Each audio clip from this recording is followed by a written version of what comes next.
বন্ধুরা, কোনো third party app ছাড়াই এখন বিকাশ থেকে সরাসরি নগদে টাকা ট্রান্সফার করা যাচ্ছে। 2026 সালে এই নতুন নিয়মটি মাত্র 1 মিনিটে কিভাবে করবেন চলুন প্র্যাকটিক্যাল দেখে নেওয়া যাক। প্রথমে আপনার বিকাশ অ্যাপে লগ ইন করুন। হোম স্ক্রিনের একটু নিচের দিকে এসে অন্যান্য সেবাসমূহ সেকশনটি ডানে সোয়াইপ করুন এবং এনপিএসবি অপশনে ক্লিক করুন। এবার এমএফএস অ্যাকাউন্টে গিয়ে এমএফএস অ্যাকাউন্টে যোগ করুন বাটনে চাপ দিন এবং তালিকা থেকে নগদ সিলেক্ট করুন।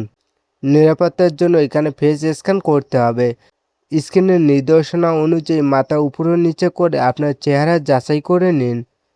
চেহারা যাচাই সফল হলে আপনি যে নগদ নাম্বারে টাকা পাঠাবেন সেটি বসিয়ে দিন। প্রাপকের একটি নাম বা টাইটেল দিয়ে আপনার বিকাশের পিন নাম্বার বসিয়ে ট্যাপ করে ধরে রাখুন। নগদ অ্যাকাউন্টটি সফলভাবে যুক্ত হয়ে যাবে।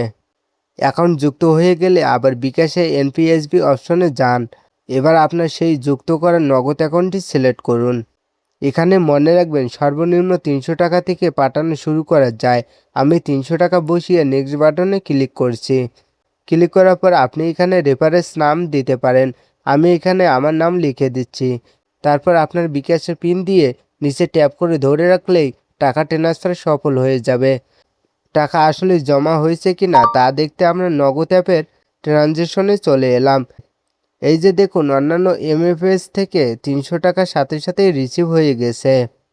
এই সহজ নিয়মে আপনি এখন থেকে যে কোনো সময় বিকাশ থেকে নগদে টাকা ট্রান্সফার করতে পারবেন।